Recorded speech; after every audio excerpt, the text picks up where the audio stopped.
আজকে তোমাদের কোর্সের 13 নং ক্লাস নিব এবং আজকের ক্লাসটা হচ্ছে আমাদের পর্যাবৃত্ত গতি। ওকে, পর্যাবৃত্ত গতি।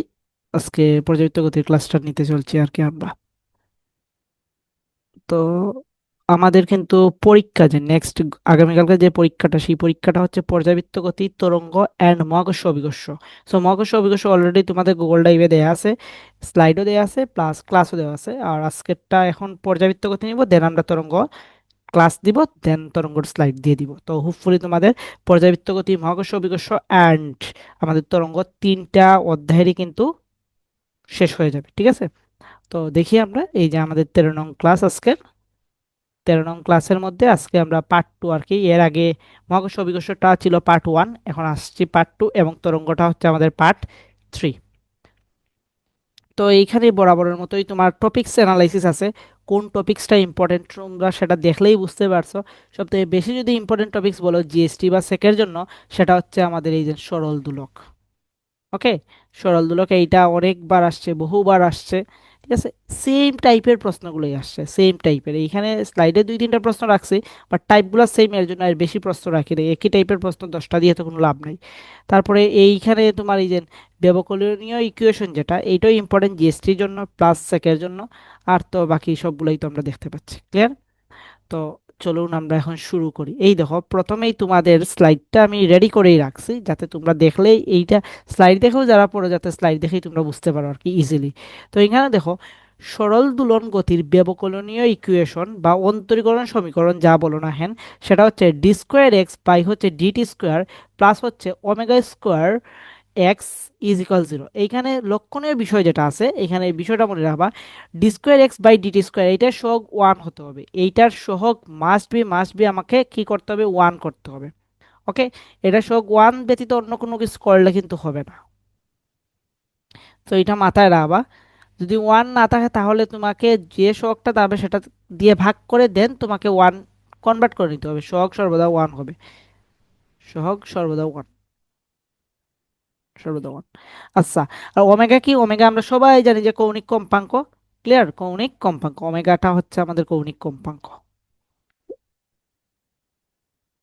ওমেগাটা হচ্ছে আমাদের কৌণিক কম্পাঙ্ক। ওকে, ফাইন। দেন হচ্ছে স্মরণের ইকুয়েশন, অগ্রগামী তুমি তরঙ্গ বলো বা পর্যাবৃত্ত গতি বলো, যাই বলো না এখানে, তার স্মরণের ইকুয়েশন এক্স সমান লিখতে পারি A sine omega T plus delta. এই ডেল্টাটা কি? এই যে ডেল্টা, এই ডেল্টাটা হচ্ছে আমাদের আদি দশা। আদি দশা, আদি দশা কখন ইউজ করি? যখন টির ভ্যালুটা শূন্য, তখন যে দশাটা থাকে সেটাকেই বলা হয়েছে আদি দশা। আচ্ছা, যদি সাম্য অবস্থান থেকে, এটা হচ্ছে যে কোনো অবস্থানে, আর যদি বলে সাম্য অবস্থান থেকে শুরু, তাহলে আদি দশার ভ্যালু হলো 0, 0 ডিগ্রি আর কি। দশা বলতে এখানে 0 ডিগ্রি ধরি। তাহলে আদি দশার ভ্যালু হচ্ছে 0, তখন হবে এ সাইন ওমেগা টি।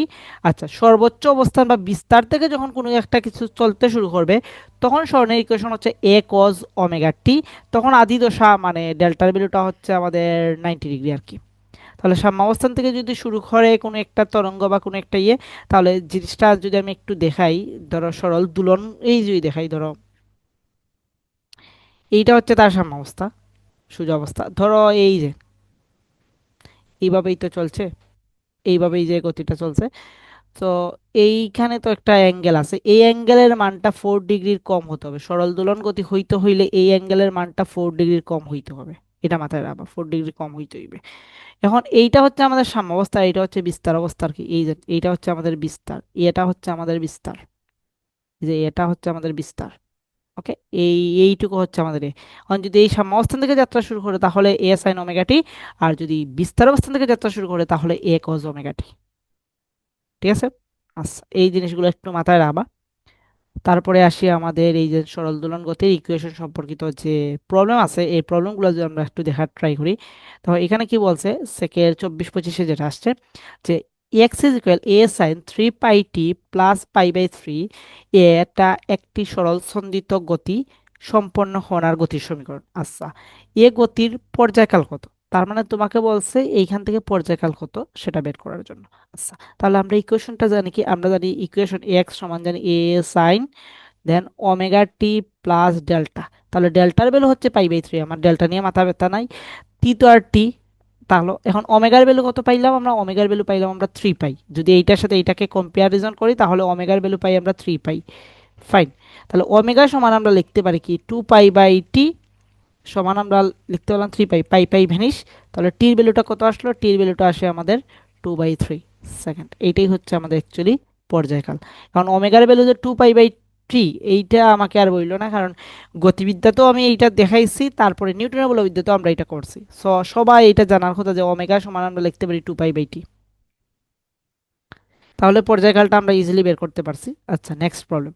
এই প্রবলেমটা আমার কাছে সবচেয়ে বেশি ইম্পর্টেন্ট একটা প্রবলেমের মধ্যে পড়ে, যদি জিএসটি বা সেকের জন্য আর কি।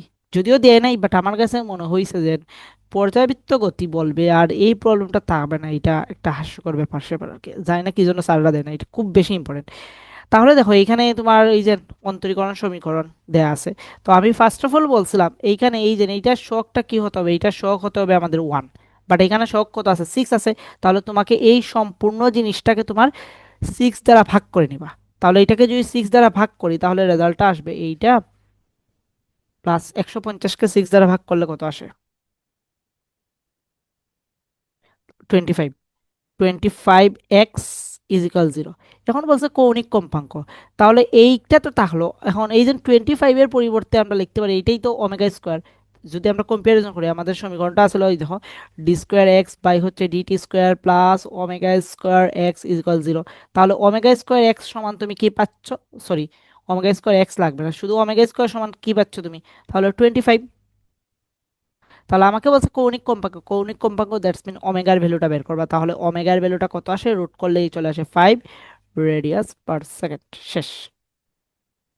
তো হোপফুলি আমরা এই প্রবলেমটা বুঝতে পারছি। সো যদি এইটার সহগ অন্য কোনো কিছু থাকে তাহলে এইটাকে আগে ওই ভ্যালুটা দিয়ে ভাগ করে ফেলবা, সম্পূর্ণ জিনিসটাকে, ইকুয়েশনটাকে, দেন সলভ করবা। আচ্ছা, এখন আসি আমরা বেগ এবং ত্বরণ, আমাদের যে দ্বিতীয় টপিকসটা আছে এই দ্বিতীয় টপিকসে। এখানে আমি লিখেই রাখছি, তোমাদের সুবিধার জন্য আমি লিখেই রাখছি যে সাম্য অবস্থান থেকে শুরু হলে ডেল্টার মান কত হয় আমাদের 0, এবং বিস্তার অবস্থান থেকে যদি শুরু করি তাহলে ডেল্টার মান হয় আমাদের পাই বাই 2। তাহলে ভি সমান লিখতে পারি আমরা এ ওমেগা কজ ওমেগা টি। কিভাবে লিখতে পারি একটু জাস্ট আইডিয়া দিই কিভাবে লিখছি আমরা। দেখো তুমি এক্স, এই যেমন এক্স সমান তুমি এইটা পাইছো না?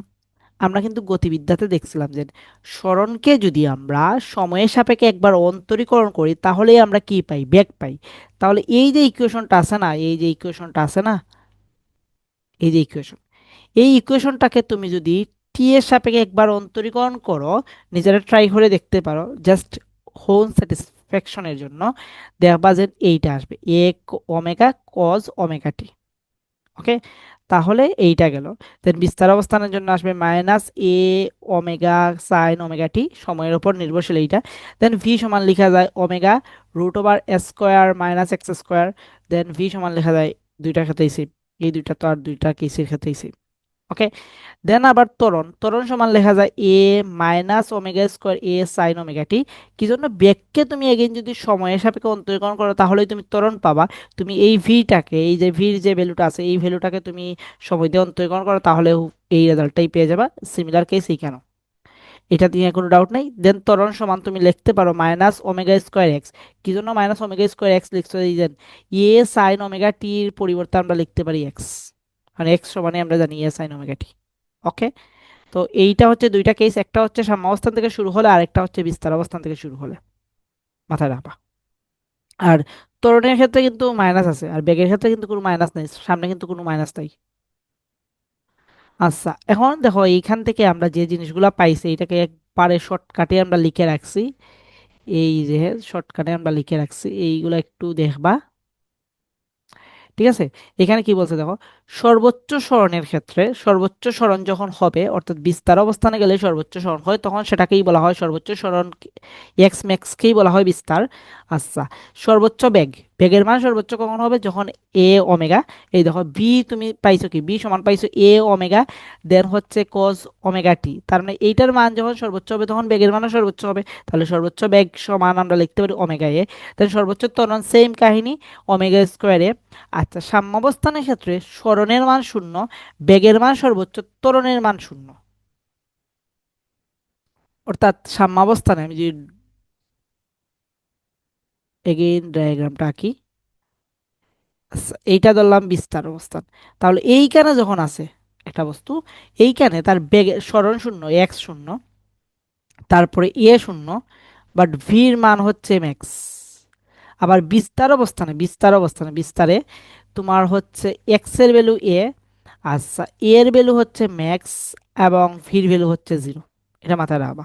তার মানে আমাদের যে সাম্যাবস্থানে সরণ শূন্য, বেগ সর্বোচ্চ, ত্বরণ শূন্য, আর সর্বোচ্চ বিস্তারে সরণ সর্বোচ্চ, বেগ শূন্য এবং ত্বরণ সর্বোচ্চ। এখন আসি আমরা প্রবলেম স্টেটমেন্টে। প্রবলেমে কি বলছে দেখো, একটি সরল সন্দিত দোলকের সর্বোচ্চ বেগ এত দেয়া আছে এবং বিস্তার দেয়া আছে আমাদের এত মিটার, পর্যায়কাল কত। ওকে, তাহলে এটা সর্বোচ্চ বেগ দেওয়া আছে, তার মানে তুমি ভি ম্যাক্স সমান আমরা জানি কি ভাইয়া, ভি ম্যাক্স সমান জানি আমরা ওমেগা এ, এবং বিস্তারও দেওয়া আছে। তাহলে তোমাকে বলছে পর্যায়কাল কত। ওকে ফাইন, তাইলে ভি ম্যাক্স আমরা এই যে ওমেগা সমান লিখতে পারি কি 2 পাই/টি এ। তাহলে টি সমান আমরা কি লিখতে পারি, যে 2 পাই এ বাই হচ্ছে ভি ম্যাক্স। ওকে, তাইলে বসিয়ে দাও। এর ভ্যালু কত দেওয়া আছে, 0.06, আর ভি এর ভ্যালু দেওয়া আছে 0.3। শেষ। এখন ক্যালকুলেট করবো, আনসার চলে আসবে।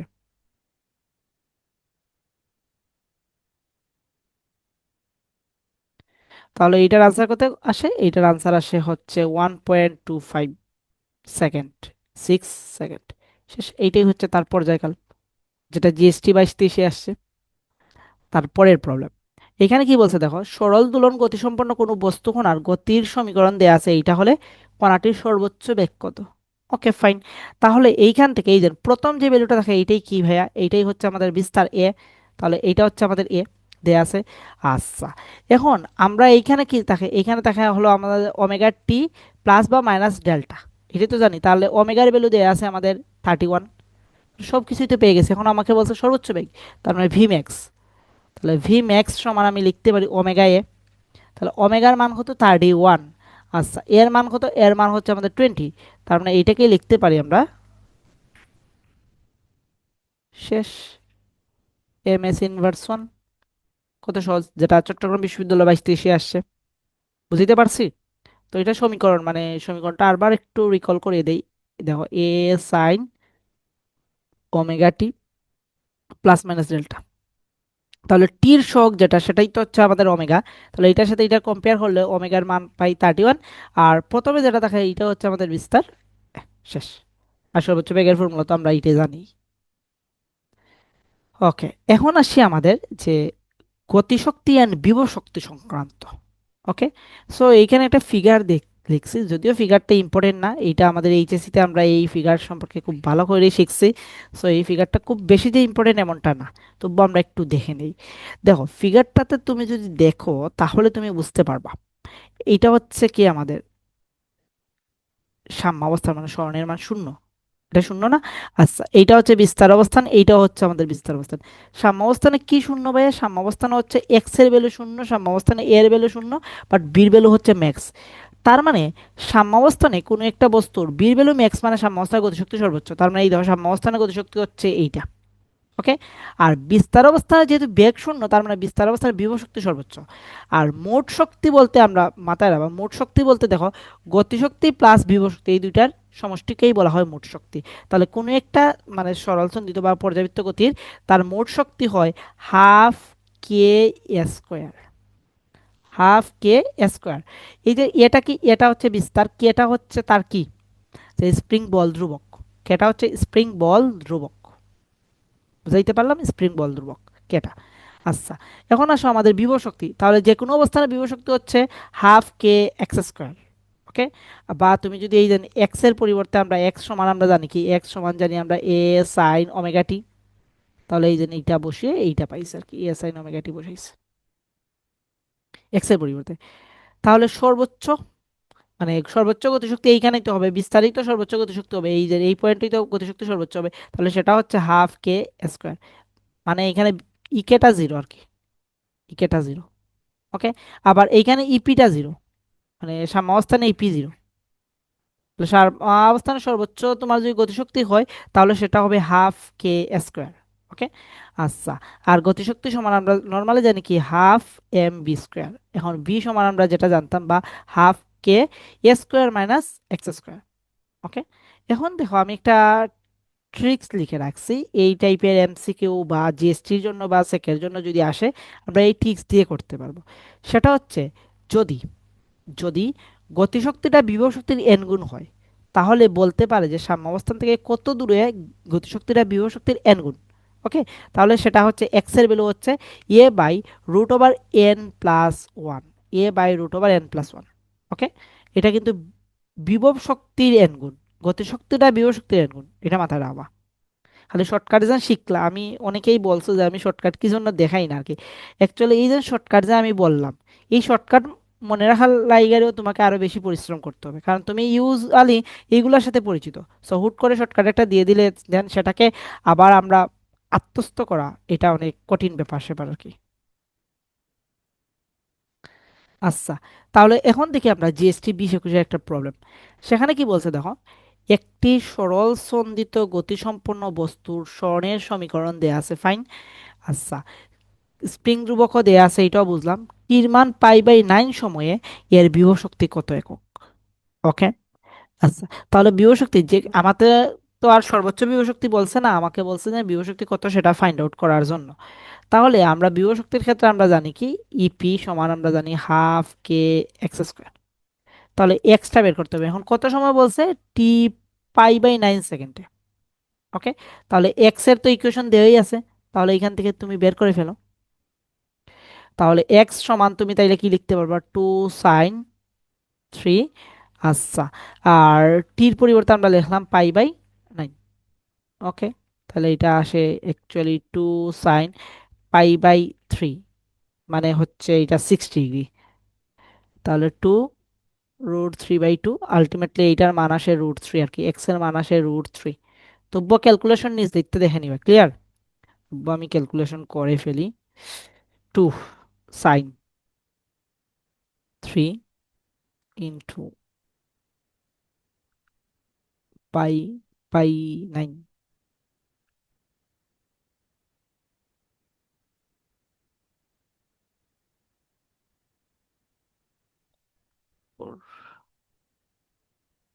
√3। ওকে। √3। আচ্ছা, তো আমাদের এক্স এর ভ্যালু √3 পেয়ে গেলাম, কে এর ভ্যালু দেওয়া আছে, এখন বসাও, আনসার শেষ। তাহলে হাফ ইন্টু 30 ইন্টু √3 স্কোয়ার মানে হচ্ছে 3, তার মানে সেটা আসে 45 জুল। আনসার হচ্ছে আমাদের 45 জুল। এখন যদি বলতো তোমাকে টি পাই/9 সময়ে তোমাকে ব্যাগ কত, ব্যাগ, ব্যাগ কত, সেম সময়ে এই সময়ে ব্যাগ কত, তাহলে তোমরা কি করতা, ভেবে দেখেছো কি? তো একটু আইডিয়া দিই তোমাদের, এটা এইচ ডাব্লিউ তে হবে, বাট আইডিয়াটা দিয়ে দিচ্ছি। আইডিয়াটা হচ্ছে এইটা, তুমি এইটাকে ফার্স্ট অফ অল সময় সাপেক্ষে অন্তরীকরণ করবা, এক্স কে অন্তরীকরণ করবা, অর্থাৎ পিটা, সরি বেগ না, যদি বলতো গতিশক্তি,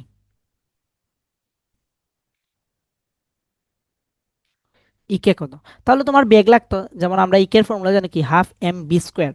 ওকে। বেগ লাগতো, বা হাফ কে এ স্কোয়ার মাইনাস এক্স স্কোয়ার। ঠিক আছে না, x square minus x square তোমাকে যদি বিস্তারটা দিয়ে দিত, বুঝতে পারছি, স্কোয়ার মাইনাস এক্স স্কোয়ার। আচ্ছা, বা বিস্তার এখানে দেয়া আছে, যেমন 2 দেয়া আছে, বিস্তার কিন্তু 2 দেয়া আছে একটা ইকুয়েশনে। ওকে। কারণ এখানে এটা দেয়া আছে আমাদের 2, এটা মাথায় রাখবা।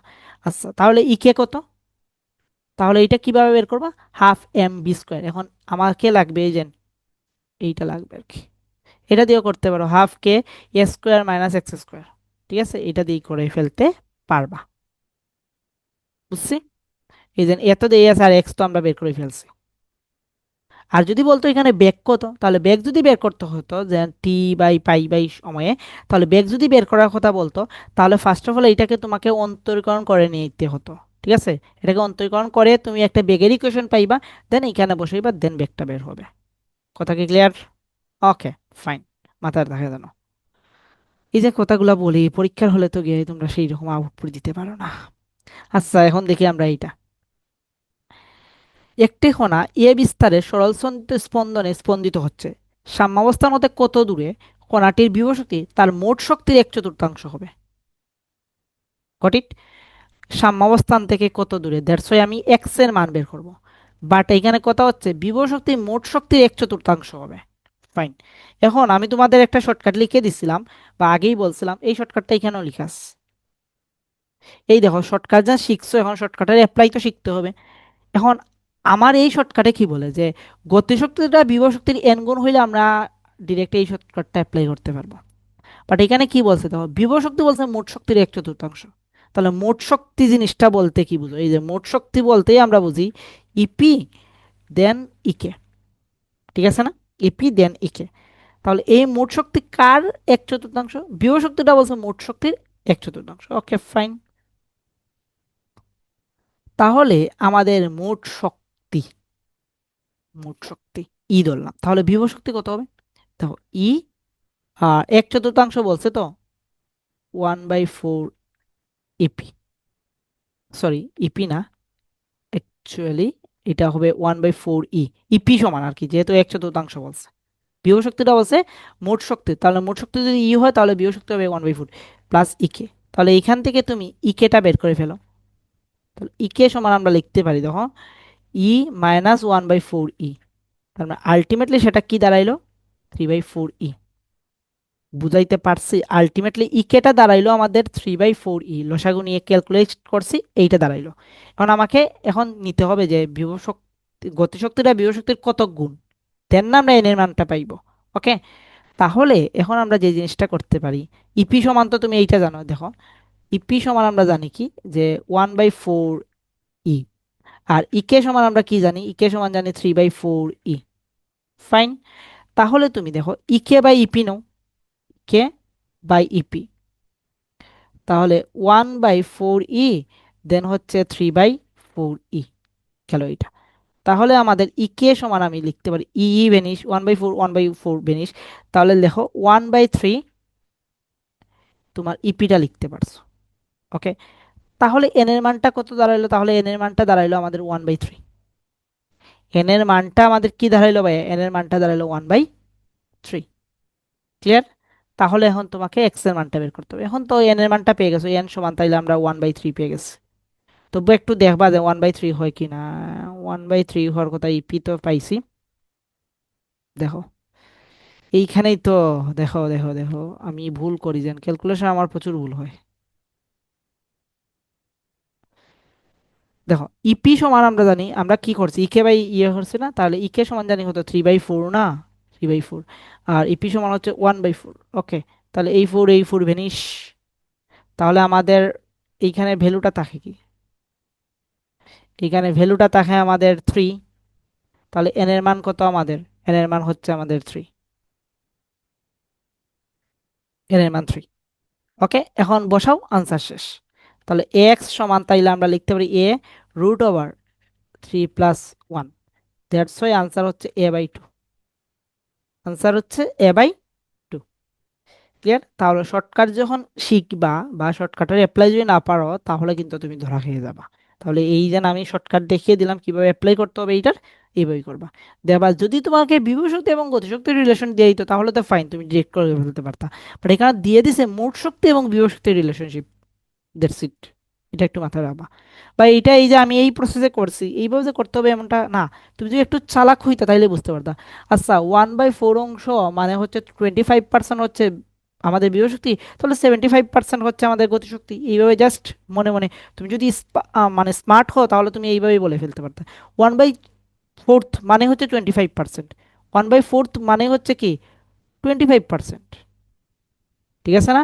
তাহলে আমাদের গতিশক্তিটা কত দাঁড়াবে? তাহলে 75% দাঁড়াবে, কারণ দুইটার সামেশন হবে আমাদের 100%। এইভাবে করেও তুমি করতে পারতা, এজাম্পশন মেথড। ওকে, দেন আমরা আসি পরের টপিকে।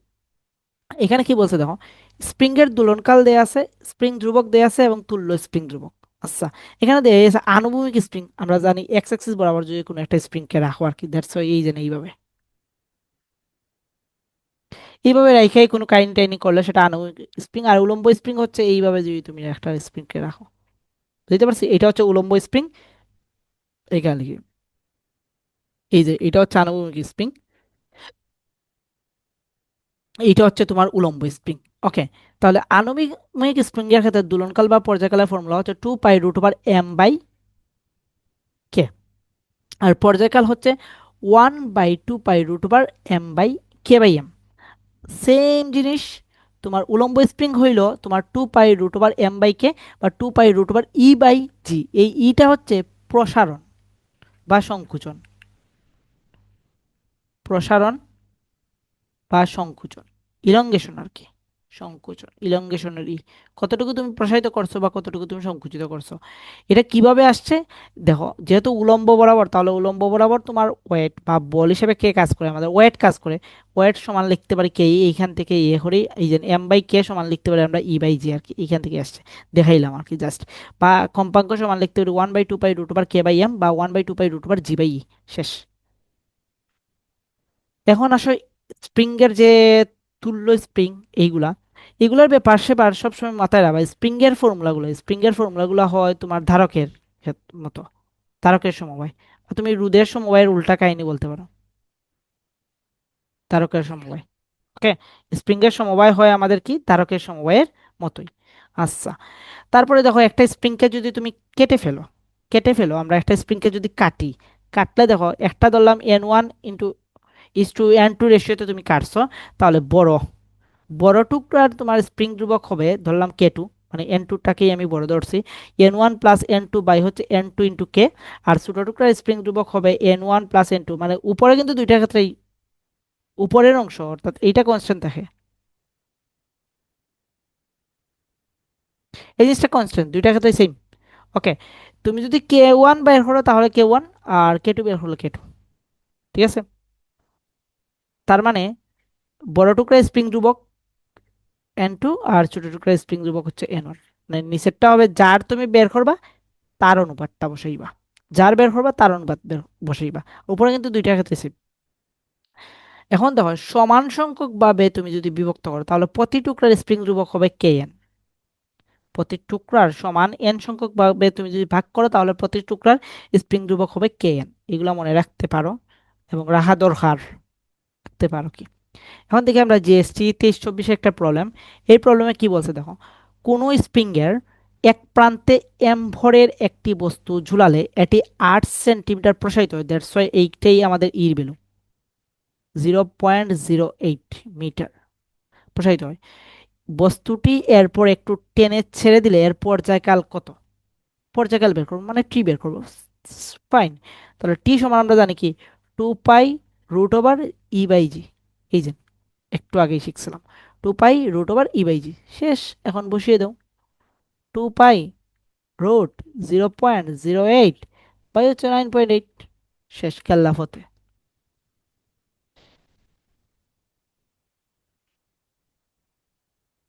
0.8, 9.8। তাহলে আনসারটা কত আসছে? আনসারটা আসছে 0.57 সেকেন্ড। শেষ, কেল্লা ফতে। বুঝা গেল?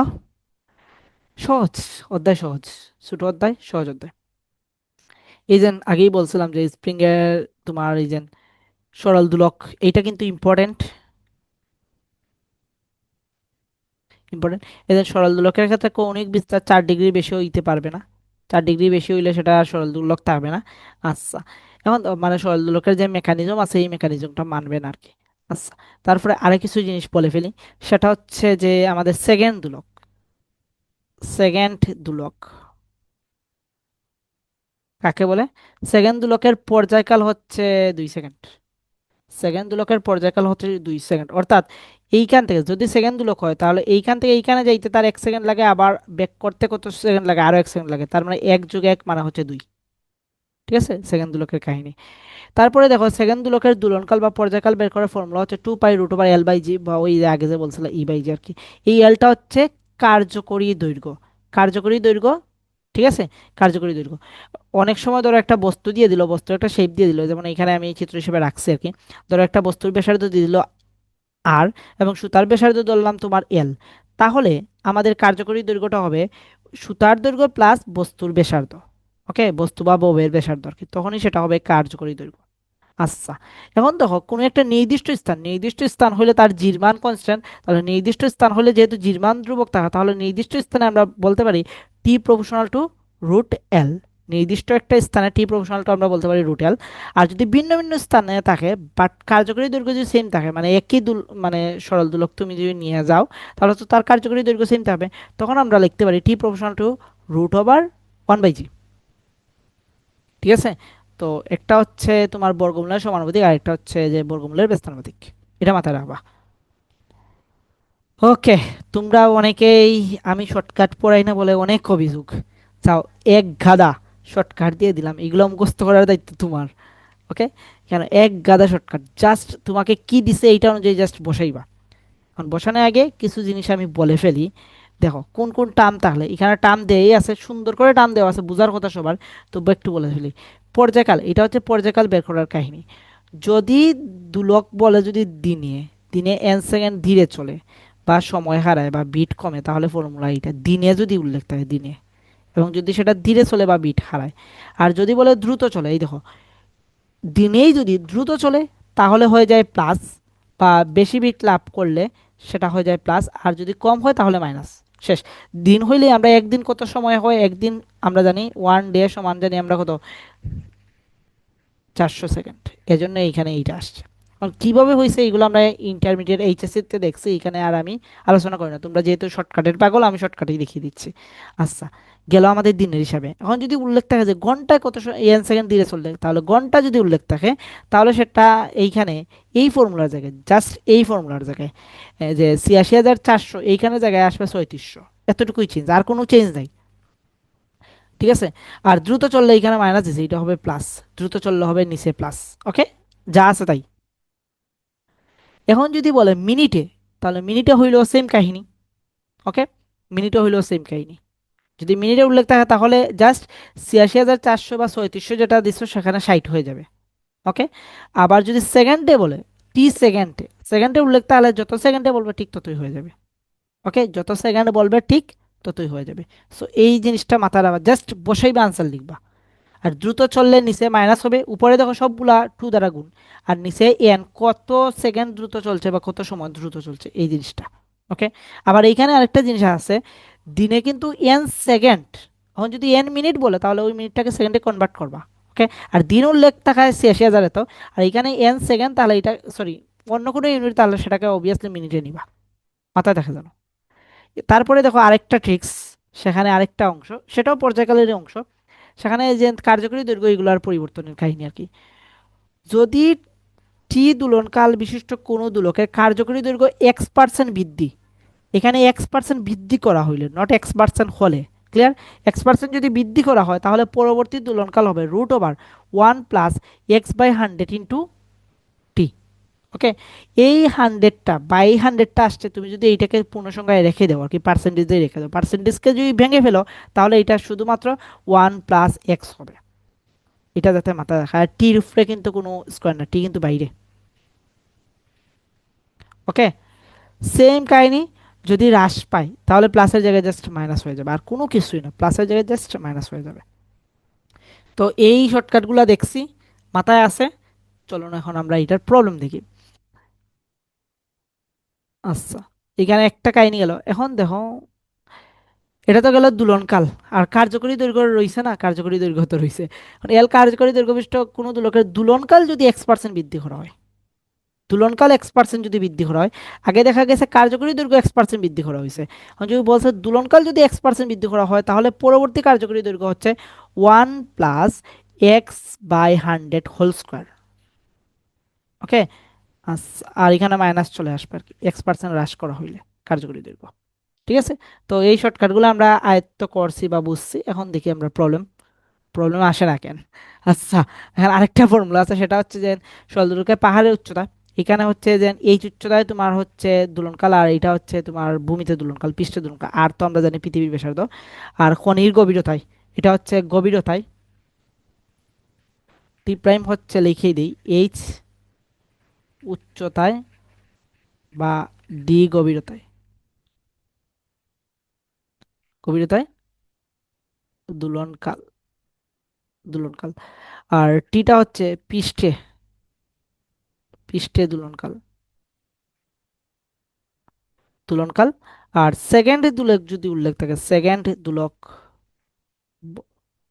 দোলকের টি হচ্ছে আমাদের 2 সেকেন্ড। ঠিক আছে, সেকেন্ড দোলকের টি। আর আর তো আমরা জানি, তবু আমরা বলে দিই, আর হচ্ছে পৃথিবীর ব্যাসার্ধ 6400 কিলোমিটার।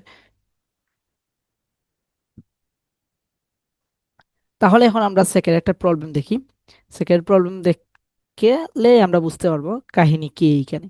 তো এখানে কি বলছে দেখো, একটি সরল দোলকের দোলনকাল 35% বাড়াতে এর কার্যকরী দৈর্ঘ্য কত পরিবর্তন করতে হবে, এটা সেক 24। এখন বৃদ্ধি বলছে, তাহলে আমরা ফর্মুলা কি দেখছিলাম, যে কার্যকরী দৈর্ঘ্য L2। ঠিক আছে, L2টা আমরা লিখতে পারি দেখো 1 + x/100 ইন্টু L1। এটা ইনিশিয়াল কার্যকরী দৈর্ঘ্য। তাহলে 1 + 35 L1, ঠিক আছে না? তাহলে এইটাকে ক্যালকুলেশন করে ফেলি।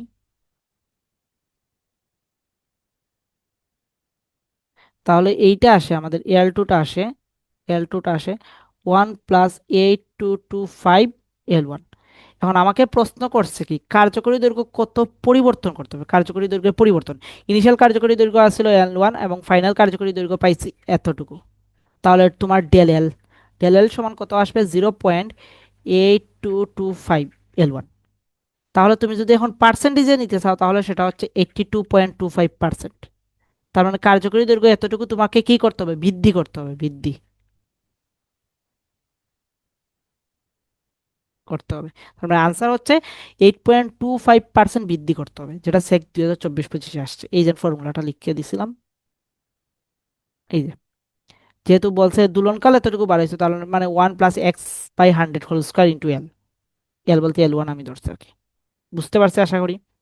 আচ্ছা, পরের প্রবলেমে বলছে কি গরমের ফলে একটি সেকেন্ড দুলকের দৈর্ঘ্য বৃদ্ধি পেল। এর ফলে দুলকটি দিনে 200 সেকেন্ড ধীরে চললে পরবর্তীত দোলনকাল কত? এটা সেকেন্ড দোলক বলছে, কিন্তু এটা মাথায় রাখো, সেকেন্ড দোলকের টি এর ভ্যালু কত জানি আমরা, সেকেন্ড দোলকের টি এর ভ্যালু হচ্ছে আমরা 2 সেকেন্ড। তাহলে ধীরে চলে এবং দিনে উল্লেখ আছে, তাহলে আমরা টি টুটা, যেহেতু দিন আছে, দিন তাহলে আমরা কি বলছিলাম, দিন তাহলে বলছিলাম 86,400 ইন্টু 2 বাই হচ্ছে 86,400 মাইনাস এন। এখন এন বলতে কত সেকেন্ড, এখানে 200 সেকেন্ডই বলে দিছে। এখন যদি বলতো ধরো তোমার 2 মিনিট, তাহলে সেটা হতো 120, এন এর ভ্যালু হতো 120। ওকে, সো এইভাবেই, বা 1 ঘন্টা যদি বলতো তাহলে এন এর ভ্যালু হতো 3700 সেকেন্ড। এইভাবে মাথায় রাখবা, তাহলে সেটা হচ্ছে 200 বসাইলাম। ইন্টু হচ্ছে কত, আমাদের টি ছিল, টির ভ্যালু হচ্ছে আমাদের 2। এই যে ফর্মুলা গেল কই, এই যে এহ, আচ্ছা, এখানে এই যে এইটা। এখন দেখো সেকেন্ড লোকের ক্ষেত্রে তো আমি করছি, তাও এখানে এক্সট্রা 2 আসবে না। যদি সেকেন্ড লোক না বলে অন্য কোনো বলতো, তাহলে এই 2টা আর বাদ। ওকে, এই হচ্ছে আমরা ফর্মুলাটা বসাইছিলাম। এই যে ফর্মুলাটা ছিল কি আমাদের, যে 86,400 ইন্টু 2 বাই হচ্ছে 86,400 মাইনাস এন আর কি। ওকে, তাহলে এটা বসিয়ে দাও, তাহলে তো আনসার চলে আসে। তাহলে 86,400 ইন্টু 2 বাই হচ্ছে 86,400 মাইনাস 200। তাহলে এইটার আনসার কত আসবে, আনসার আসবে 2.005 সেকেন্ড। শেষ। তাহলে পরিবর্তিত দোলনকাল কত, পরিবর্তিত দোলনকাল এত। যদি বলতো দোলনকালের পরিবর্তন কত, এটা বলছে পরিবর্তিত দোলনকাল কত, আর পরিবর্তন বললো তার পরিবর্তন বিয়োগ করে বের করে ফেলতাম। তাহলে যে এই প্রবলেমটা বোঝা গেল।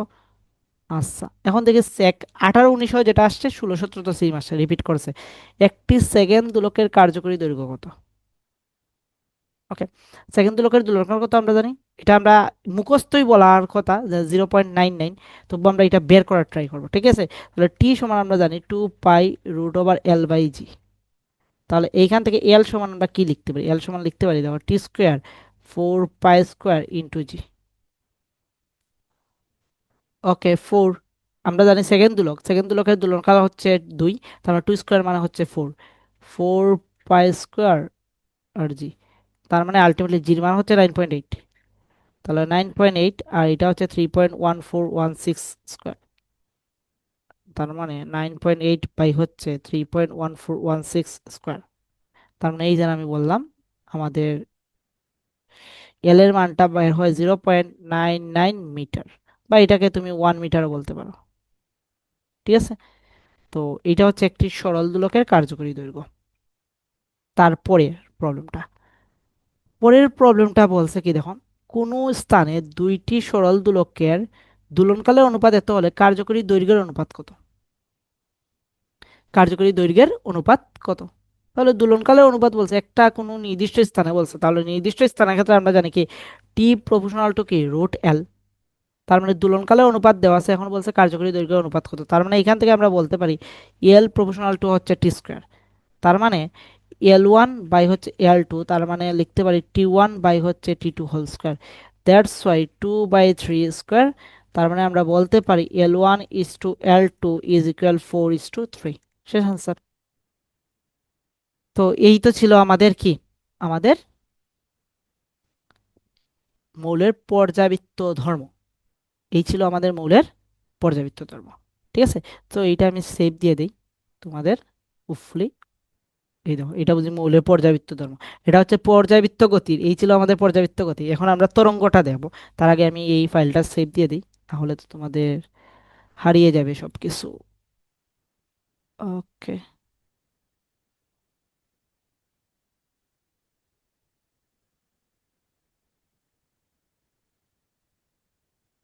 আচ্ছা এখন আমরা দেখবো তরঙ্গতে আমরা মুভ করব। ওকে ফাইন, এখন আমরা তরঙ্গ অধ্যায়টা দেখবো। তরঙ্গ, তরঙ্গ খুব একটা ছোট্ট একটা অধ্যায়। তরঙ্গ সেটা ওইখানে দ্বাদশ না হয়ে ত্রয়োদশ ক্লাস হবে, ত্রয়োদশ ক্লাস হচ্ছে, যাই হোক।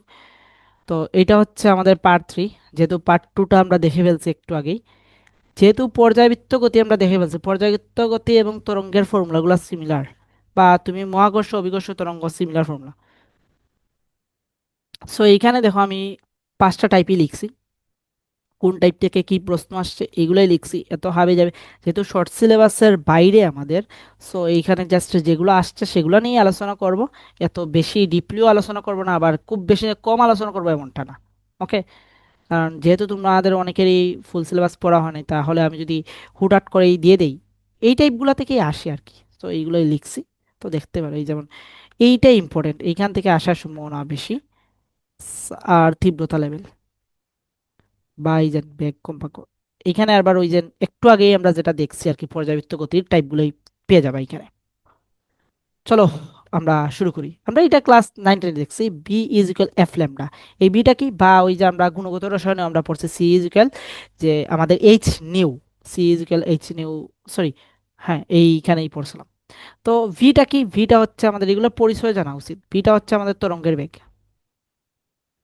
তরঙ্গের বেগ। এফটা কি, এফটা হচ্ছে আমাদের কম্পাঙ্ক। আর ল্যামডাটা কি, ল্যামডাটা হচ্ছে আমাদের তরঙ্গ দৈর্ঘ্য, তরঙ্গ দৈর্ঘ্য। এগুলো পরিচয় জানা উচিত। ওকে, এখন এই জিনিসটা একটু নোট করে রাখবা তোমরা। মাধ্যম একই থাকলে, মাধ্যম একই, মাধ্যম একই হলে, একই হলে অর্থাৎ যেমন আমরা যদি বলি যে শব্দের বেগ একটা সুষম বেগ, বায়ু মাধ্যমে শব্দের বেগ কত, 332, ঠিক আছে, এম এস ইনভার্স 1, তাহলে মাধ্যমে একই হলে ভি কনস্ট্যান্ট, ভি কনস্ট্যান্ট, তাহলে তুমি বলতে পারো যে এফ প্রপোর্শনাল টু 1/λ। মাধ্যমে একই হলে বিটা কনস্ট্যান্ট থাকে, তখন আমরা বলতে পারি এফ প্রপোর্শনাল টু 1/λ। এটুকু মাথায় রাখবা। তারপরে যদি মাধ্যম ভিন্ন হয়, মাধ্যম ভিন্ন, মাধ্যম ভিন্ন কিন্তু উৎস সেম, কিন্তু উৎস একই, উৎস একই, মাধ্যম ভিন্ন কিন্তু উৎস একই, তখন আমরা কি লিখতে পারি, তখন আমরা বলতে পারি এফ কনস্ট্যান্ট, মানে কম্পাঙ্কটা কনস্ট্যান্ট। মাধ্যম ভিন্ন কিন্তু উৎস একই কথাটার মিনিং দ্বারা হইলো, ধরো আমি একটা শব্দ তৈরি করলাম, তাহলে এইটা হচ্ছে আমাদের উৎস। যেমন আমি এই যে আমাদের যে ইয়েটা আছে এইটা এবং হাতের মধ্যে আমি শব্দ ক্রিয়েট করলাম, তার মানে আমার উৎস হচ্ছে এইটা। বাট মাধ্যম যদি ভিন্ন থাকে, ধরো তুমি আছো পানির মধ্যে আর আরেকজন আছে এই ইয়েতে, তাহলে এইটাকে বলা হয় মাধ্যম ভিন্ন বা শব্দ সৃষ্টির উৎস একই। তখন এফটা কনস্ট্যান্ট থাকে, তখন আমরা যে জিনিসটা হয় বি প্রপোর্শনাল টু হয় আমাদের কি ল্যামডা। এই জিনিসটা মাথায় রাখবা, ঠিক আছে। যদি মাধ্যম একই থাকে তাহলে ভি কনস্ট্যান্ট, আর মাধ্যম ভিন্ন যদি হয় তাহলে এফ কনস্ট্যান্ট, বাট উৎস যদি একই হয়। ওকে, এখন দেখি আমরা এই জিনিসটা বলছে কি, দুইটা শব্দ তরঙ্গের কম্পাঙ্কের অনুপাত দেওয়া আছে, তো তার তরঙ্গ দৈর্ঘ্য অনুপাত কত। তার মানে এটা বুঝতেই পারছি একই মাধ্যমেই হবে, না হলে তো আর পসিবল না। তাহলে আমরা জানি কি যে এফ প্রপোর্শনাল টু 1/λ, তাহলে কম্পাঙ্কের অনুপাত দেওয়া আছে, তরঙ্গ দৈর্ঘ্য অনুপাত কত? তাহলে তোমাকে λ1/λ2 বের করার কথা বলছে, যেটা সেকে আসছে, কিন্তু সেটাকে আমরা লিখতে পারি দেখো f2/f1। তাহলে আমাদের এইখানে দেওয়া আছে f1/f2, f1/f2 সমান দেওয়া আছে আমাদের কত, 5/6। তাহলে f2 বাই এটা হবে 6/5। তার মানে λ1:λ2 সেটা হচ্ছে 6:5, 6:5। হোপফুলি আমরা এটা বুঝতে পারছি। আচ্ছা, তারপরে এইখানেই হচ্ছে হেল। এই যে এইটা বুঝতে হলেই, যেটা সেক 20-21 মানে আমাদের সেশনে আসছে, আমাদের সেশনে আসছে, এইখানে প্রশ্নটা একটু ঠান্ডা মাথায় পড়তে হবে। তো কোনো একটি মাধ্যম, তার মানে মাধ্যম ফিক্সড করে দিছে, ঠিক আছে না? তার মানে মাধ্যম, যেহেতু এই কথাটার দ্বারাই বোঝা যাচ্ছে বিটা কনস্ট্যান্ট, বি ফিক্সড, তাহলে বলছে মাধ্যমে 640 এবং 480 আরজের কম্পাঙ্কের দুটি শব্দ তরঙ্গের তরঙ্গ দৈর্ঘ্যের পার্থক্য দেওয়া আছে। বাবুরে, তরঙ্গ দৈর্ঘ্যের পার্থক্য দেওয়া আছে। আমার বলছে কি, শব্দের বেগ কত? তাহলে কম্পাঙ্ক দেওয়া আছে, তরঙ্গ দৈর্ঘ্যের পার্থক্য দেওয়া আছে, শব্দের বেগ কত আমরা বের করব। ভি তো দুইটা জায়গায় কনস্ট্যান্ট, ঠিক আছে না? ভি দুইটা জায়গায় কনস্ট্যান্ট, তার মানে এখানে দেয়া আছে। আচ্ছা, এখন দেখি আমরা, যেহেতু ভি কনস্ট্যান্ট, তার মানে আমরা জানি কি এফ প্রপোর্শনাল টু 1/λ। তাহলে যার কম্পাঙ্ক বেশি তার তরঙ্গ দৈর্ঘ্য কম, আর যার কম্পাঙ্ক কম তার তরঙ্গ দৈর্ঘ্য কি, বেশি। তার মানে এইটাকে যদি ধরি আমি F2, তাহলে এইটা হচ্ছে আমাদের F1। তাহলে তরঙ্গ দৈর্ঘ্যের পার্থক্য দেওয়া আছে মানে কি, দুইটা তরঙ্গ দৈর্ঘ্যের ডিফারেন্স দেওয়া আছে। তাহলে এইখানে যেটা আছে দেখো, F1 গ্রেটার দেন যেহেতু F2, সেহেতু আমরা এইখান থেকে বলতে পারি λ2 গ্রেটার দেন হচ্ছে λ1। এই যে এই ইকুয়েশন মানে ইয়ে থেকে আর কি, সম্পর্ক থেকে। তার মানে এখানে যে জিনিসটা দেওয়া আছে, λ2 মাইনাস λ1 সমান 1 দেওয়া আছে। এটা নিয়ে কি কারো কোনো ডাউট আছে? কোনো ডাউট থাকার কথা না, বুঝতে পারছি। আচ্ছা, তাহলে আমি দেখো ল্যামডা টুর পরিবর্তে আমরা চাইলেই এখন লিখতে পারি, ধরো বি সমান আমরা জানি কি এফ ল্যামডা। তাহলে ল্যামডা সমান আমরা কি লিখতে পারি, বি/এফ। তাহলে বি বাই হচ্ছে F2 মাইনাস বি/F1 ইজুকাল 1। বুঝছি, আশা করি বোঝার কথা। তাহলে বিটাকে যদি আমরা কমন নিয়ে নেই, তাহলে লিখতে পারি দেখো 1 বাই হচ্ছে F1 minus 1/F1 is equal 1। Okay, fine. এখন তোমার F1 F2 সব কিছুর ভ্যালু দেয়া আছে, বসাই নিলে আনসার শেষ। তোমাকে তো বলছে ভির ভ্যালুটা বের করবা। তাহলে ভি সমান আমি লিখতে পারি দেখো 1, এটা যেহেতু গুণ আছে আমি এই সম্পূর্ণ ফাংশনটাকে এইখানে লিখে দিই, 1 - F2 মাইনাস 1 - F1। কি জন্য লিখছি একটু পরে আমি দেখাইবো, এইটুকু তো বুঝতে কারো কোনো অসুবিধা নাই। তাহলে 1 বাই তোমার হচ্ছে আমাদের F2 এর ভ্যালু কত, F2 এর ভ্যালু হচ্ছে আমাদের 480, 480 মাইনাস 1 বাই হচ্ছে 640। তার মানে ভির ভ্যালুটা আমাদের কিন্তু এখন বের হয়ে যাবে। 1/480 মাইনাস 1/640। তাহলে ভির ভ্যালুটা আসে আমাদের 1920 ms/1। তো এই প্রবলেমটা কি বুঝতে কারো কোনো অসুবিধা আছে? হোপফুলি অসুবিধা নাই। এখন তুমি বলতে পারো যে ভাই এইটা এত বড় প্রসেস, পরীক্ষার হলে মাথায় টাথায় আসবে না। আমিও জানি, এজন্যই আমি এটা দেখাইলাম, এখান থেকে আমি একটা শর্টকাট তৈরি করে ফেলছি। শর্টকাটটা কি, সেম প্রশ্নই আমি রাখছি, দেখো প্রশ্নই রাখছি। তো বিপ্লব ভাইয়ের শর্টকাট, শর্টকাট বিপ্লব ভাইয়ের টিক্স আর কি। সো এই টিক্সটা আমি একটু আগেই দেখাইছি এটা কিভাবে করবো।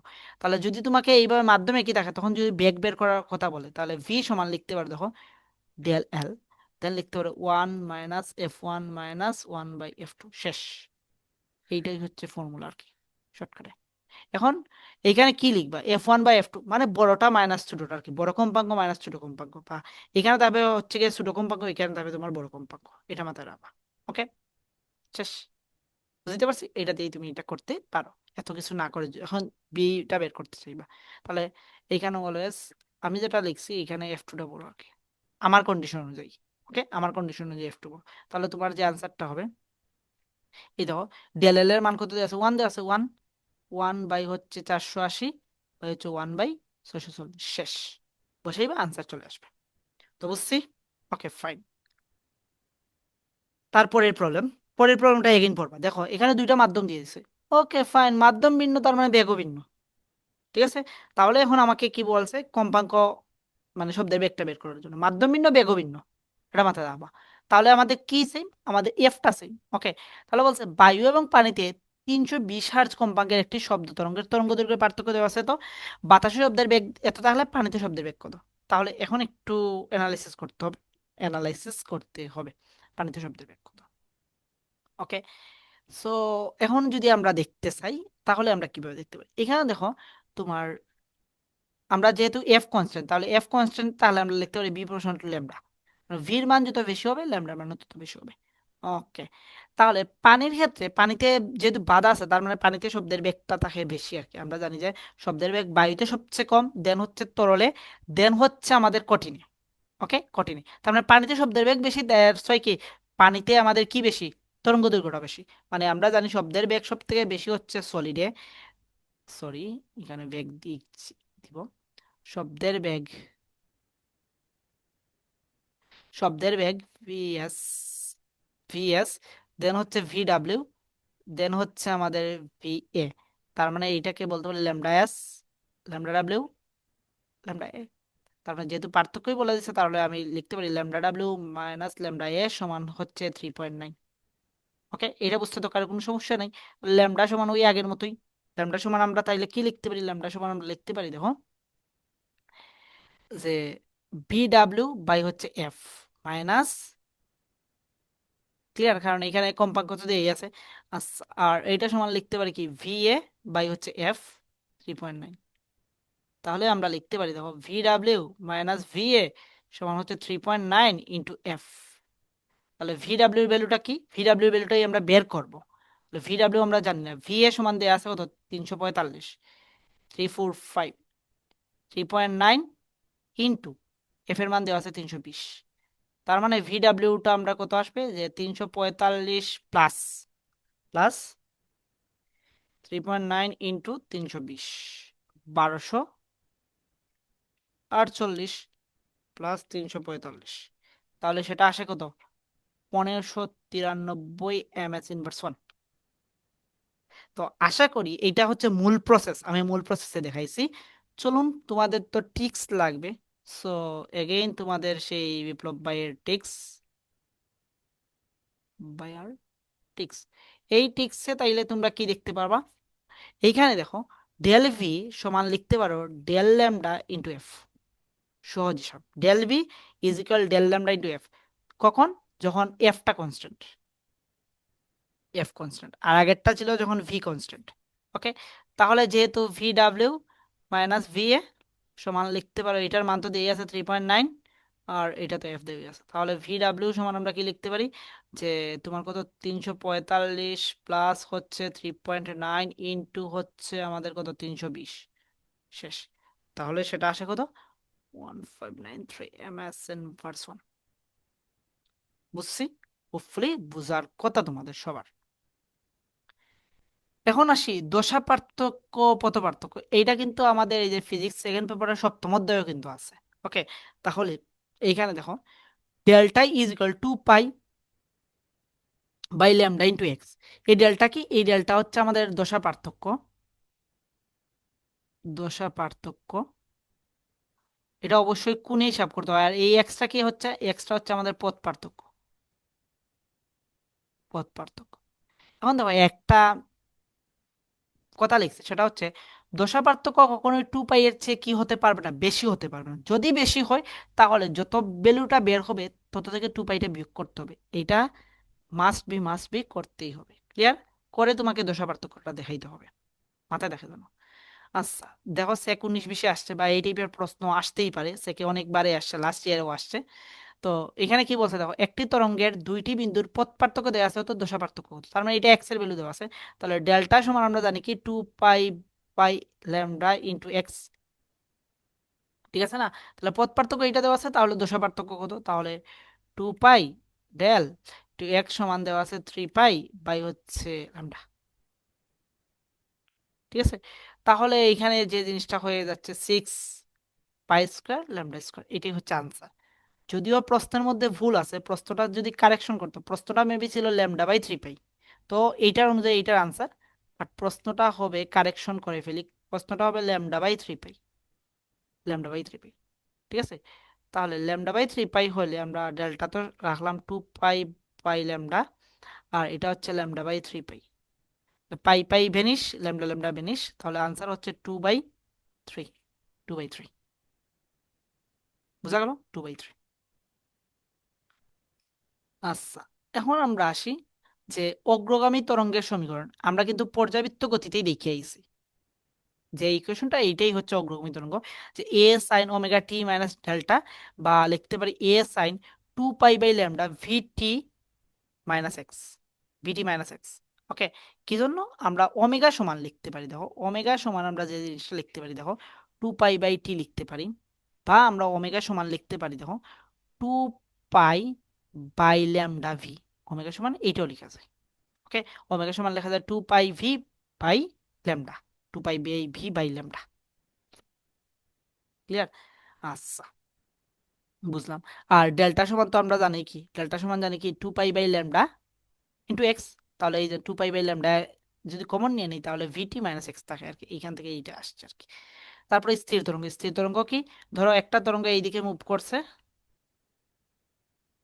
ধরো এইটা এই তরঙ্গ, আর একটা তরঙ্গ উপরিপাতন হয়েছে, দেন দুইটা যখন ইয়ে হয়েছে আর কি। আচ্ছা, তো এখন দেখো আমরা স্থির তরঙ্গের ক্ষেত্রে স্থির তরঙ্গের ইকুয়েশনটা হচ্ছে ওয়াই সমান A sine 2 pi by lambda vt. 2 pi by lambda vt, এখানে এ হচ্ছে বিস্তার, এই বিস্তারের ভ্যালুটা কত, বিস্তারের ভ্যালুটা হচ্ছে 2a cos 2 pi by lambda X. Okay, 2a cos 2 pi by lambda X. এই জিনিসটা মাথায় রাখবা, সেটা হচ্ছে স্থির, এটা হচ্ছে অগ্রগামী তরঙ্গের ইকুয়েশন, এটা হচ্ছে স্থির তরঙ্গের ইকুয়েশন। ওকে, তারপরে আসো তরঙ্গের রিলেটেড আরো একটু টার্ম বলি, সেটা হচ্ছে, ওকে, এইটা ইম্পর্টেন্ট একটা টার্ম, এইটা অনেকেই ধরো ভুল করবা খুব বেশি। আচ্ছা, আমি এখানে কিছু বিন্দু দিই, হ্যাঁ, এইটা দিলাম আমাদের ধরো এ পয়েন্ট, এইটা দিলাম, এটা হচ্ছে সর্বোচ্চ বিস্তার আর কি, বি পয়েন্ট, এইটা দিলাম সি পয়েন্ট, এইটা দিলাম তোমার ডি পয়েন্ট, এইটা দিলাম ই, এইটা হচ্ছে এফ, এইটা হচ্ছে G, H, I, J, K, L, M, N, O, শেষ। ফাইন। এখন মনে রাখবা এখানে নিস্পন্দন বিন্দু, এই যে সাম্যাবস্থা এই লাইনে যেগুলো আছে সবগুলা হচ্ছে নিস্পন্দন বিন্দু, এই লাইনের উপরে যেগুলো আছে সবগুলা নিস্পন্দন বিন্দু, আর বাকি যেখানেই আছে সবগুলা হচ্ছে তোমার কি সুস্পন্দন বিন্দু। তাহলে নিস্পন্দন বিন্দু আমরা দেখো, নিস্পন্দন বিন্দু, নিস্পন্দন বিন্দু, এবার নিস্পন্দন বিন্দু কোনগুলা দেখো, A, C, E, G, I, K, M, O. আর সুস্পন্দন বিন্দু, সুস্পন্দন বিন্দু, সুস্পন্দন বিন্দু হচ্ছে আমাদের কোনগুলা, দেখো ভি, ডি, এফ, তারপরে এইচ, তারপরে জে, তারপরে হচ্ছে আমাদের এল, দের হচ্ছে আমাদের এন, এগুলো হচ্ছে আমাদের সুস্পন্দন বিন্দু। এখন যে জিনিসটা মাথায় রাখবা, যে জিনিসটা মাথায় রাখবা তোমরা, সেটা হচ্ছে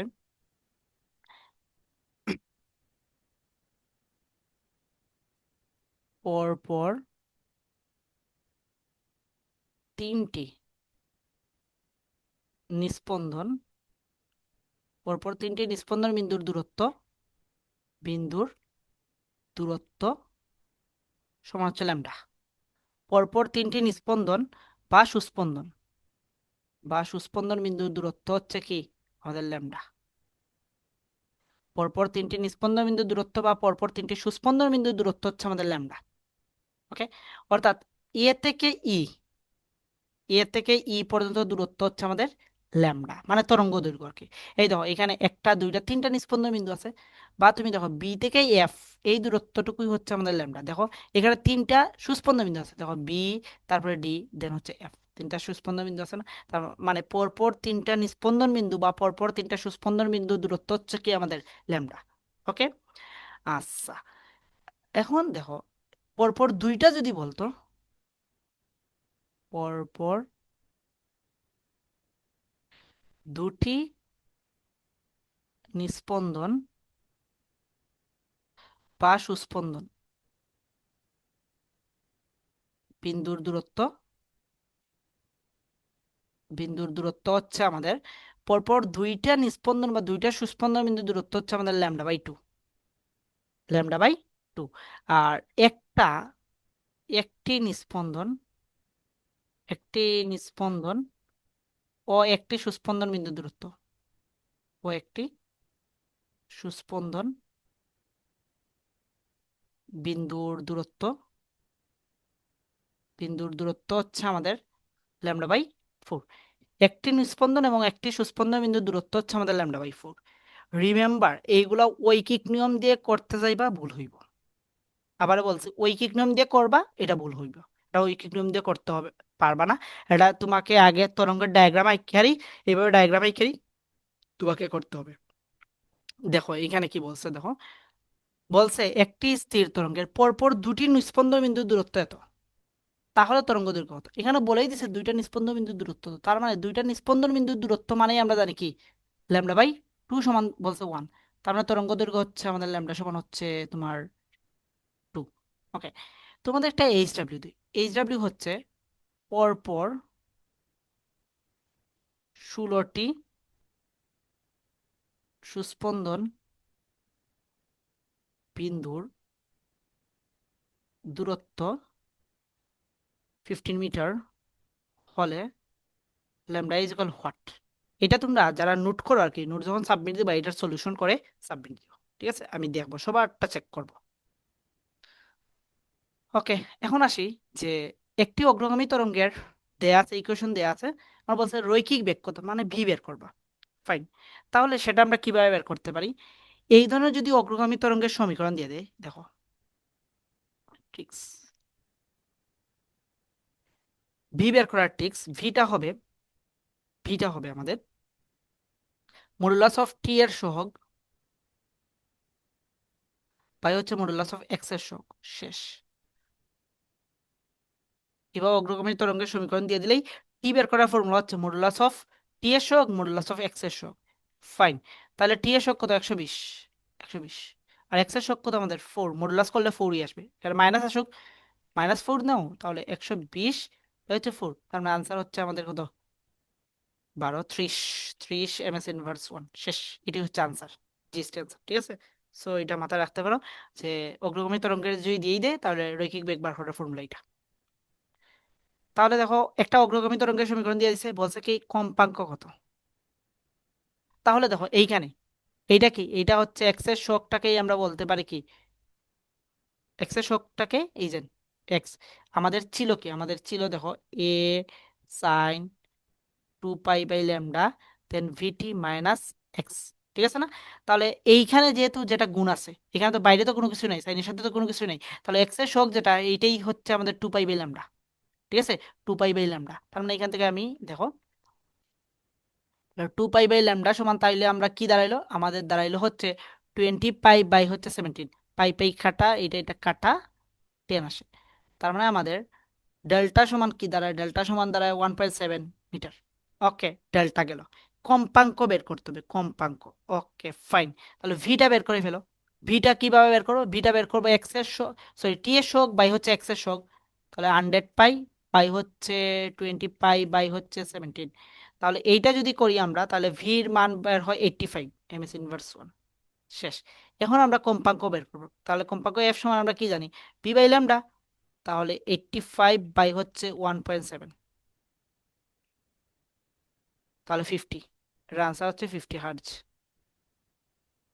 শেষ। এটার আনসার কি ভাই, এটার আনসার হচ্ছে 50 হার্জ। ক্লিয়ার। সো আগে ভুল করেছিলাম, আগে আমি বলছিলাম মেবি কৌণিক কম্পাঙ্ক, এটা তো বলছে কম্পাঙ্ক বের করার জন্য। ঠিক আছে, ওকে ফাইন। এখন আসি আমরা তরঙ্গের যে তীব্রতা লেভেলের টপিকস। এটা নিউ টপিকস, হয়তো বা অনেকেই পড়ো নাই বা অনেকেই জানো না। তাহলে দেখো তীব্রতা মানে ইন্টেন্সিটি আই সমান লিখতে পারি পি/এ। এই পির পরিচয় কি, এখানে পি বলতে বুঝাইছে ক্ষমতা, ওকে, আর এ বলতে বুঝাইছে এরিয়া, ক্ষেত্রফল। ওকে, দেন এইটার ইউনিট কি, ইউনিট লিখতে পারি ওয়াট মিটার ইনভার্স টু, বা এবং মাত্রা হচ্ছে এম/এল/টি ইনভার্স টু। ঠিক আছে, ইউনিটটা হচ্ছে ওয়াট মিটার ইনভার্স টু আর মাত্রা হচ্ছে এম/এল/টি ইনভার্স টু। ঠিক আছে, এমটি ইনভার্স টু আর কি। বা এটাকে লিখতে পারি, দেখো টু র, মানে আই সমানই লিখতে পারি, আই সমানই লিখতে পারি টু র ভি পাই square F square S square. এখন এখান থেকে আমরা মানে আলাদা আলাদা করে আমরা যে জিনিসগুলো লিখতে পারি, দেখো আই প্রপোর্শনাল টু র লিখতে পারি, দেন আই প্রপোর্শনাল, এটা কিন্তু ফাই কিন্তু নট আর, তাহলে I proportional to F square লিখতে পারি, I proportional to A square লিখতে পারি, আরেকটা লিখতে পারি I proportional to 1/r square লিখতে পারি, যদি এনাদার টার্মগুলো আমাদের কি থাকে, কনস্ট্যান্ট থাকে। এই র বলতে কিন্তু ঘনত্ব, এটা কিন্তু ঘনত্ব, এফ বলতে কম্পাঙ্ক, এ বলতে কি আমাদের বিস্তার, এই এটা বিস্তার আমাদের, এটা হচ্ছে আমাদের বিস্তার, আর আরটা কি, আরটা হচ্ছে ব্যাসার্ধ, ব্যাসার্ধ। ক্লিয়ার? যদি বাকি টার্মগুলো কনস্ট্যান্ট থাকে তাহলে তুমি এইগুলোকে সমানুপাতিক ব্যস্তানুপাতিক লিখতে পারো। ঠিক আছে, এটা মাথায় রাখবা। দেন আসি তীব্রতা লেভেল, তীব্রতা লেভেলকে বিটা দ্বারা প্রকাশ করা হয়। আচ্ছা, এটা লেখা হয় 10, মানে 10 লগ I/I0। এই আই নটের ভ্যালু কি, এই আই নটকে বলা হয় প্রমাণ তীব্রতা, যার ভ্যালু হচ্ছে 10^12 ওয়াট মিটার ইনভার্স 2। ওকে, আর আইটা হচ্ছে যে কোনো একটা তীব্রতা আর কি। ওকে, যে কোনো একটা তীব্রতা, ওই যে আগে যে এরকম আমরা তীব্রতা দিয়ে বের করছি, এইভাবে তীব্রতা, যে কোনো একটা তীব্রতা। তীব্রতা লেভেলের যদি পার্থক্য বলে, তার মানে বিটা 2 মাইনাস বিটা 1 সমান লিখতে পারি লগ 10 লগ এইটা। এখন দেখো তীব্রতা লেভেলের ইউনিট মানে বিটার ইউনিটটা হচ্ছে অ্যাকচুয়ালি বেলে, বিইএল বেল, বা দেবা যায় অনেক জায়গায় বেল লেখা আছে। এখন এই 10টা দেওয়ার কারণ কি, এই বেলটার মানে 10টা দেওয়া হয়েছে, বেল এখানে ভ্যালুটা আসে খুব ক্ষুদ্র আর কি, তাহলে 10 দিয়ে করা হয়েছে সেটাকে ডেসিবেল। তার মানে তুমি যদি 10 ইউজ করো, এখানে যদি 10 ইউজ করো, তাহলে ইউনিটটা দিবা ডিবি।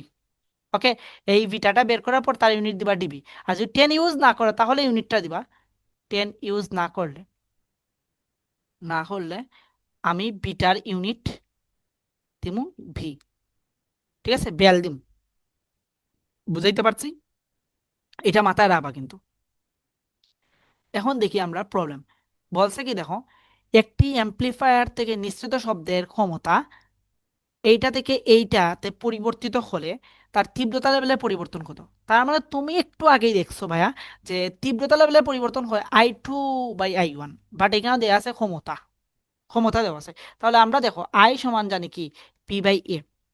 ওকে, তাহলে যদি এটা কনস্ট্যান্ট থাকে তাহলে আই প্রপোর্শনাল টু পি, তার মানে সেম দাঁড়াইলো।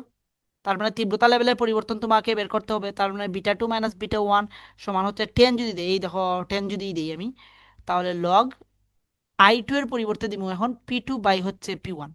তাহলে P2 দেওয়া আছে 20 মিলিওয়াট এবং আমাদের P1 দেওয়া আছে 10 মিলিওয়াট। তার মানে লগ 10 20/10, তার মানে 10 log 2। ওকে, log 2, তার মানে আমার এইখানে ডেল ভি সমান দাঁড়াইলো কি, ডেল ভি বিটা আর কি, ডেল বিটা 10 log 2। তাহলে আনসারটা হবে আমাদের, দেখো 3.01 ডিবি। শেষ, ডেসিবেলে আমি বের করছি, যেহেতু আগে আমি 10 ইউজ করছি, সামনে আমি 10 ইউজ করে আমি কি লিখছি এখন, ডেসিবেল লিখছি। যদি 10 ইউজ না করতাম তাহলে আমি শুধুমাত্র বেল লিখতাম। হোপফুলি বুঝাইতে পারছি? ঠিক আছে, তো এটা মাথায় রাখবা। এখন আসি বিট। বিট জিনিসটা হচ্ছে ওই যে আমরা যে দেখি যে শব্দ যেন ইয়ে করে, আমরা মিউজিকে দেখি না যে একটা লাইট ওঠা নামা করে, এইগুলাকে অ্যাকচুয়ালি বিট বলে আর কি। সো এই বিটটা হচ্ছে প্রতি সেকেন্ডে কম্পাঙ্কদের পার্থক্যটাকে অ্যাকচুয়ালি বিট বলে। কারণ বিটের বিভিন্ন ভেরিয়েশনের প্রশ্ন আসতে পারে। সো আমি এত ভেরিয়েশনে গেলাম না, আমি যেগুলো প্রিভিয়াস আসছে আমি জাস্ট এই ভেরিয়েশনের উপরেই ইয়েটা লিখে দিছি আর কি। সো বিট মানে হচ্ছে প্রতি সেকেন্ডে তোমার, এই যেমন ধরো তুমি ইন্টারমিডিয়েটটা যদি তোমাদের সিলেবাসে থাকতো আর কি, তাহলে দেখতে যেন তোমার মুভের ভর বাড়াইলে তারপরে ইয়ে বাড়াইলে বিট সংখ্যা কমে, বিট সংখ্যা ইয়ে হয়, এইগুলা। তো এইগুলা বাদ দাও, আমি জাস্ট এটা মাথায় রাখো যে প্রতি সেকেন্ডে বিট সংখ্যা F1 - F2। ওকে, তাহলে দেখি সেকের যে 18-19-এ যে প্রবলেমটা আসছে সেটা কি বলছে দেখো, দুটি শীর্ষলাকার কম্পাঙ্ক যথাক্রমে এত এত দেওয়া আছে, তারা কত সময় পর পর বিট উৎপন্ন করে। তাহলে কম্পাঙ্ক যে পার্থক্যটা আছে এটা বের করি, ডেল এফ। তাহলে ডেল এফ সমান হবে 350, তার মানে 5 হার্জ। ওকে, এই যে আমরা একটু আগে দেখছি সেটা কি প্রতি সেকেন্ডে হচ্ছে পার্থক্য হচ্ছে বা বিট সংখ্যা হচ্ছে 5 হার্জ। ঠিক আছে, তাহলে তুমি বলতে পারো, আমাকে বলছে কত সময় পর পর বিট উৎপন্ন করবে, কত সময় পর পর বিট উৎপন্ন করবে। ঠিক আছে, তাহলে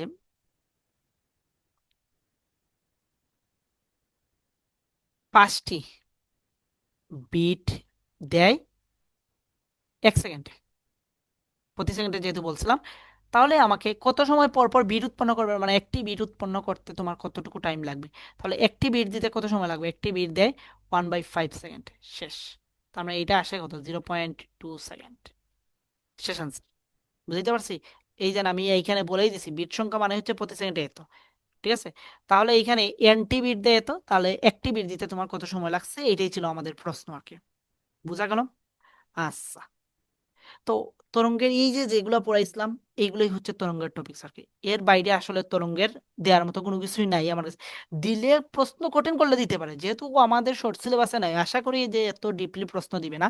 আর তরঙ্গের যে বার্ষিক কোয়ের যে প্রশ্ন ব্যাংকটা, এটা কিন্তু তোমাদের গুগল ড্রাইভে দেওয়া আছে, দেখে নিতে পারো। ঠিক আছে। সো যদি তারপরে যদি তোমাদের কোনো প্রবলেম থাকে, অবভিয়াসলি আমাদের ডিসকাশন গ্রুপে তোমরা ডিসকাস করতে পারো। ক্লিয়ার? সো এই যাবৎকাল এতটুকুই। তো ভালো থাকো, সুস্থ থাকো, বেস্ট অফ লাক।